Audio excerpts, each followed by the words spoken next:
বলবো, কেউ আমাকে একটা হাতে একটা গোলাপ করে এনে বলেনি যে যাক প্রপোজ ডে পালন করা হয়নি। না বেস্ট ফ্রেন্ড, না বয়ফ্রেন্ড, না হাজবেন্ড, কেউ আমাকে ভালোই বাসে না।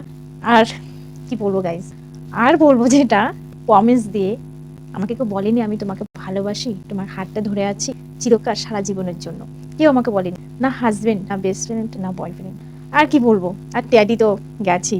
আর প্রপোজ দিয়ে কেউ আমাকে বলেনি যে আমি তোমাকে প্রপোজ করি, যা হোক তোমাকে আমি ভালোবাসি, কেউ আমাকে আই লাভ ইউ বলে না। হাজবেন্ড নেই, কেউ আমাকে ভালোই বাসে না।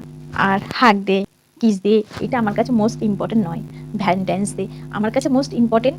প্রমিস ডে, প্রপোজ ডে, আর রোজ ডে, এই সামান্য আর একটা তোমার চকলেট ডে। কেউ আমাকে বলেনি, একটু মিষ্টি মুখ করে কেউ বলেনি যে যাক তোমাকে এটা আমি মিষ্টি মুখ করে তোমাকে একটা চকলেটটা দিয়েছি। আর যেটা বলবো স্বামী, হাজবেন্ডটা তো নেই, কেউ আমাকে ভালোই বাসে না। কপালটাই খারাপ, আমার কপালটাই খারাপ। বেস্ট ফ্রেন্ডও বলেনি, আর বয়ফ্রেন্ডও নেই, বলবে কি করে। আর হাজবেন্ড আমার থেকেও আমাকে নেই, দেয়নি। গাইস আর কি বলবো, কপালটাই খারাপ আমার, কেউ আমাকে ভালোবাসে না। তোমরা যদি আমাকে একটু ভালোবাসো সেটাই আমি অনেক, কেউ ভালোবাসে না। আর হাজবেন্ডের কথা কি বলবো, হাজবেন্ড আজ আছে কাল নেই।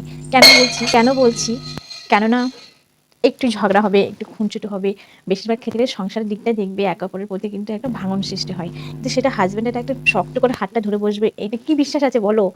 বউ মরে গেলে কিন্তু হাজবেন্ড আবার ফিরে পরে বিয়ে করছে, কিন্তু কি বিশ্বাস আছে বলো যে আমি তোমাকে নিয়ে আমি সংসার করব, তোমাকে নিয়ে আমি থাকবো? আমার কোনো বিশ্বাসই নেই। যদি হাজবেন্ড বলতো প্রমিস দিয়ে আমি তোমাকে প্রমিস করছি, আমি তোমাকে সারা জীবনের জন্য ভালোবাসি, সারা জীবনের জন্য তোমাকে তোমার পাশে আছি, তাহলে না আমি স্বামীকে আমি বিশ্বাস করব বা স্বামীকে বিশ্বাস করবো। প্রত্যেকটা মেয়ের ক্ষেত্রে কিন্তু একটা স্বাভাবিক। আর এটাই সামান্য একটুখানি ভালোবাসাই মেয়েদের কাছে স্বামীর কাছে পাওনা জিনিস। আর মিষ্টি মুখ করে কথা বলা, মিষ্টি মুখ করে মধুর সুরে কথা বলা, এটাই মেয়েদের মনটা বেশ উদার হয়ে পড়ে। যা হোক গাইস, আমার কপাল ভালো নয় এই বছর, যা হোক কেউ ভালোবাসে না। তোমরা আমাকে ভালোবাসা দিও অনেক। বাই। তোমাদের ভালোবাসা আমাকে তাড়াতাড়ি দিও। আমার ভিডিওগুলো কেমন লাগে তোমাদের কাছে আমাকে অবশ্যই কমেন্টে জানিও। তোমাদের কমেন্টের আমি আশায় থাকবো, তোমাদের লাইক কমেন্ট করো আমাকে। আর আমার কেমন ভিডিও তোমাদের কাছে ভালো লাগে, মিউজিক ভিডিও ভালো লাগে না মিনি ব্লগ ভালো লাগে, সেটা আমাকে বলো। তাহলে আমি যতটা পারি তোমাদের কাছে মিনি ব্লগ তুলে ধরার চেষ্টা করব। যেহেতু আমার বাড়ির মিনি ব্লগটাই তুলে ধরার চেষ্টা করব। বাড়ির বাইরেতে আমার কাছে সম্ভব নয়, যেটা আমি পারবো তোমাদের কাছে যতটুকু পারবো ততটুকু ভিডিওটা তুলে ধরার চেষ্টা করব। যেহেতু আমার ভিলেজ ব্লগ, আমার গ্রামের জিনিস নিয়ে আমি ভিডিও করার চেষ্টা করবো তোমাদের কাছে। আর যা হোক তোমরা আমাকে পাশে থেকে সাপোর্ট করো, তোমাদের ভালোবাসায় আমি যেন এগিয়ে যেতে পারি।